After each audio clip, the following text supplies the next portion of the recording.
আসসালামু আলাইকুম প্রোকোডারে আপনাকে স্বাগতম। আপনি দেখছেন মডার্ন এইচটিএমএল প্লেলিস্ট এবং আজকে আমরা কথা বলবো এইচটিএমএল টেবিল নিয়ে। তো চলেন স্ক্রিনে যাই এবং দেখি কিভাবে এইচটিএমএল টেবিল কাজ করে। একটা কথা আগেই বলে রাখি, বর্তমানে টেবিলটা খুব একটা ব্যবহার করা হয় না, তারপরেও কিছু কিছু সিনারিওতে আপনার টেবিল দরকার হবে।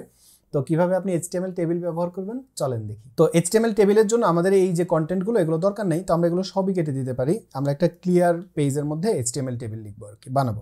তো এইচটিএমএল এ আপনি যদি টেবিল বানাতে চান, আপনার যে ট্যাগটা লাগবে সেটা হচ্ছে টেবিল ট্যাগ। তো আমরা এখানে লিখবো টেবিল। তো এই টেবিল ট্যাগ, এটার ওপেনিং এবং ক্লোজিং এর ভেতরে আমরা হচ্ছে আমাদের টেবিলটাকে তৈরি করব। টেবিল বানানোর সময় আপনার কিন্তু একটু প্ল্যান করতে হবে আপনি কিভাবে টেবিল করবেন। টেবিলটা কিরকম হয়, এরকম লাইন, তারপরে আরেকটা রো এরকম রো রো করে হয়, তাই না? তো এই রো বানানোর জন্য আপনাকে দিতে হবে লেফট অ্যাঙ্গেল ব্র্যাকেট TR, মানে টেবিল রো। তো আপনার কয়টা রো লাগবে আপনি সেভাবে দিবেন। তো ধরেন আমরা একটা রো নেই, তারপর আমরা ডুপ্লিকেট করবো আর কি। তো এই টেবিল রোর ভেতরে আপনি লিখবেন, এখন প্রথম যে রো সেটা সাধারণত আমাদের কি হয়, হেডিং হয়। তো সেজন্য আমরা লিখবো লেফট অ্যাঙ্গেল ব্র্যাকেট TH, মানে টেবিল হেড। এখানে আপনি আপনার লিখতে পারেন, যেমন ধরেন আমরা লিখলাম সিরিয়াল, ACRIAL, সিরিয়াল। এবার আমি এই লাইনটাকে ডুপ্লিকেট করলাম, করার পরে আমি এখানে লিখলাম হচ্ছে LANGUAGE, ল্যাঙ্গুয়েজ। এটাকে আবার ডুপ্লিকেট করলাম, এবার আমি দিলাম তো আমরা এই তিনটাই লিখলাম, লিখে আমি এটাকে সেভ করলাম। তাহলে দেখেন সিরিয়াল, ল্যাঙ্গুয়েজ, ফান, আমরা একটা টেবিল রো নিলাম, তাই না?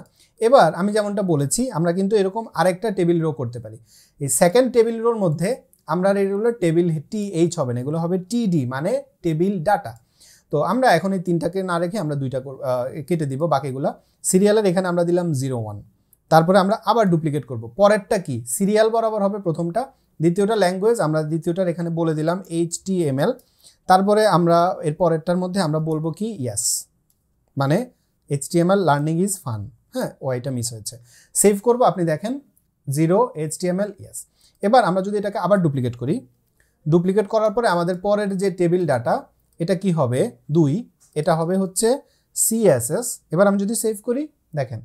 তো এভাবে আপনি আবার আরেকটা টেবিল রো নিতে পারেন, আপনার যতগুলো ইচ্ছা আপনি আপনার প্রয়োজন মতো নিতে পারেন। এবার আমরা পরেরটার মধ্যে করব 3, এটাকে আমরা বলবো JS, মানে জাভাস্ক্রিপ্ট। সেভ করব, দেখেন আমাদের এখানে একটা টেবিল হয়ে গেল। তো এটা হচ্ছে আমাদের বেসিক। এখন আপনি যদি এটার মধ্যে CSS অ্যাড করেন, আপনি এই টেবিলটাকে অনেক সুন্দর করতে পারবেন। তো যেমন আমরা যদি এখানে আসার পরে আমরা দিলাম হচ্ছে TABLE, টেবিল। আমরা অনেকগুলা প্রপার্টির সেম, যদি অনেকগুলো এলিমেন্টের যদি সেম স্টাইলিং করতে চাই তাহলে আমরা কমেন্ট করতে পারি, এটাকে CSS বলে গ্রুপিং। তো আপনি ধরেন টেবিল দিলেন, তারপরে আপনি দিলেন হচ্ছে TR, মানে টেবিল রো, এরপরে আপনি দিলেন TD, মানে টেবিল ডাটা, তারপরে আপনি দিলেন TH, মানে টেবিল হেড। এই প্রত্যেকটার জন্য আপনি যদি চান আপনি এখানে দিয়ে দিতে পারেন যে বর্ডার 1 পিক্সেল সলিড। আপনি এই বর্ডার ব্যাপারটা প্রথম দেখছেন ডেফিনেটলি। এখানে আমরা যদি DDD দিয়ে সেভ করি, আপনি দেখেন আমাদের এখানে একটা সিম্পল বর্ডার চলে আসছে। এবং এখন আমি যদি একটু প্লাস প্লাস করে এটা একটু জুম করি, আপনি খুব ভালো করে ব্যাপারটা দেখতে পারবেন। দেখেন আমরা এখানে বর্ডার দিয়ে দিয়েছি।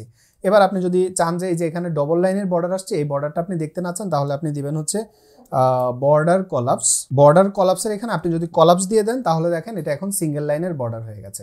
আপনি যদি এদের মাঝখানে স্পেসিং চান আপনি দিতে পারেন। আমি CSS লিখছি HTML এর মধ্যে, যেটা একেবারে নট রিকমেন্ডেড, কিন্তু বোঝানোর জন্য যে আপনি চাইলে আপনার এই যে টেবিলটাকে আরো অনেক সুন্দর করতে পারেন। তো মূল ফান্ডামেন্টালটা কি, আপনি এগুলোকে কি করবেন, কত সুন্দর করবেন সেটা তো আপনি CSS দিয়ে করতে পারবেন, কিন্তু কিভাবে টেবিল নিতে হয় সেটা আপনি জানবেন হচ্ছে HTML এ।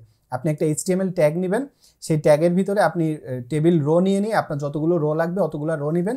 আপনার হেডিং এর জন্য দেখেন আমরা যখন TH নিলাম এই লেখাগুলো মোটা হয়ে গেল, এবং আমাদের ব্রাউজারও বুঝবে যে এগুলো হচ্ছে টেবিল, আমাদের ব্রাউজারও বুঝবে এগুলো হচ্ছে টেবিল ডাটা। তো এভাবে হচ্ছে আমরা সাধারণত টেবিল নিয়ে আমরা আমাদের প্রজেক্টে কাজ করি। তো এটা তো একটা হলো, কিন্তু আপনাদের অনেকেই হয়তো ভাববেন যে ভাই আমরা যদি ভার্টিক্যালি টেবিল বানাতে চাই তাহলে আমরা সেটা কিভাবে করব। তো এটা করার জন্য আমরা যেটা করব, আমরা হচ্ছে এই যে ফুল টেবিলটা আছে এই ফুল টেবিলটাকে আমরা একটু ডুপ্লিকেট করে নিই। হ্যাঁ, এই যে এখানে আমরা একটু উপরে যাব, এই ফুল টেবিলটাকে আমরা ডুপ্লিকেট করে দুইটা টেবিল বানালাম, সেভ করব। তাহলে দেখেন আমার এখানে দুইটা টেবিল আসলো, এবং আমরা এখানে একটা নতুন টেবিল ট্যাগ নিব। এই ট্যাগের ভিতরে আমরা যেটা জাস্ট একটা কথা বলবো সেটা হচ্ছে মার্জিন বটম, মানে আমরা একটু সেপারেশন চাই, তো আমরা 20 পিক্সেল একটা সেপারেশন দিয়ে দিব, তাহলে দুজনের মাঝখানে 20 পিক্সেলের একটা সেপারেশন হবে। এখন দেখেন আপনি যে টেবিল হেড সবসময় উপরেই দিতে হবে এরকম না কিন্তু। হ্যাঁ, আপনি কিন্তু চাইলে এই যে অন্য জায়গায় দিতে পারেন। তো সেটা কিভাবে দেখেন, আমরা এখন যেটা করব, এই টেবিলের মধ্যে আমরা ভার্টিক্যালি হেডিংগুলো দিব। তো আমরা প্রথমটা দিলাম হচ্ছে টিএইচ, হ্যাঁ, তার পরেরটার মধ্যে আমরা দিব টিডি, এখানে আপনি দিবেন হচ্ছে 01, এরপরে আরেকটাতে দিবেন হচ্ছে 02, তারপরে আমরা এটাকে আবার ডুপ্লিকেট করব, এখানে আপনি দিবেন 03, এগুলো সরি এটা হবে টিডি, টেবিল ডাটা, হ্যাঁ। তারপরে আমরা এটাকে কেটে দিয়ে আমরা ডুপ্লিকেট করব, করে এটাকে আমরা বললাম 02, এটাকে আমরা ডুপ্লিকেট করে বললাম 03। এবার আমি যদি সেভ করি, আপনি দেখেন এরকম হচ্ছে, একটু ভেঙে গেছে, এটার একটা কারণ আছে, কারণ হচ্ছে আমাদের আমরা এখানে নিয়েছি 4টা আইটেম, এখানে নিয়েছি 3টা আইটেম। এবার এখানে এসে আমরা আবার এন্টার দিয়ে লিখব টিএইচ মানে টেবিল হেড। এখানে এখন আমরা প্রথমটাতে বলেছি সিরিয়াল, পরেরটাতে আমরা বলবো কি ল্যাঙ্গুয়েজ,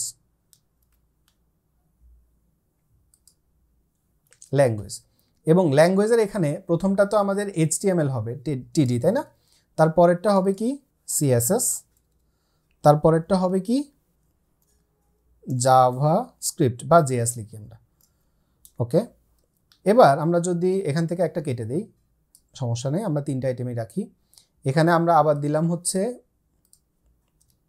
TH মানে টেবিল হেড, পরেরটাতে হবে হচ্ছে ফান, এবং এখানে জাস্ট আমাদের এই লাইনটাকে আমরা আরও 2বার ডুপ্লিকেট করে দিতে পারি, তাই না, সেভ করব। তাহলে এবার যদি আমরা একটু হালকা করে জুম আউট করি, তাহলে আপনি দেখবেন যে দেখেন এখন কিন্তু এটা হচ্ছে আমাদের হরিজন্টাল টেবিল হেড, এটা হচ্ছে আমাদের ভার্টিক্যালি টেবিল হেড। তো এখন আপনি কিন্তু জানেন যে কিভাবে ভার্টিক্যালি টেবিল বানাতে হবে, কিভাবে হরিজন্টালি টেবিল বানাতে হবে, এতটুকু জানলেই হবে। টেবিলের স্টাইলিং তো আপনি CSS দিয়েই করতেই পারবেন। আমি আশা করছি ভিডিওটা আপনার জন্য উপকারী হয়েছে, এবং এখন আপনি HTML টেবিল সম্পর্কে জানেন। এই ভিডিও সম্পর্কে আপনার মতামত কমেন্টে জানাতে ভুলবেন না। সুস্থ থাকবেন, নিরাপদ থাকবেন, প্রোকোডারের সাথেই থাকবেন, আমার জন্য দোয়া করবেন। আসসালামু আলাইকুম।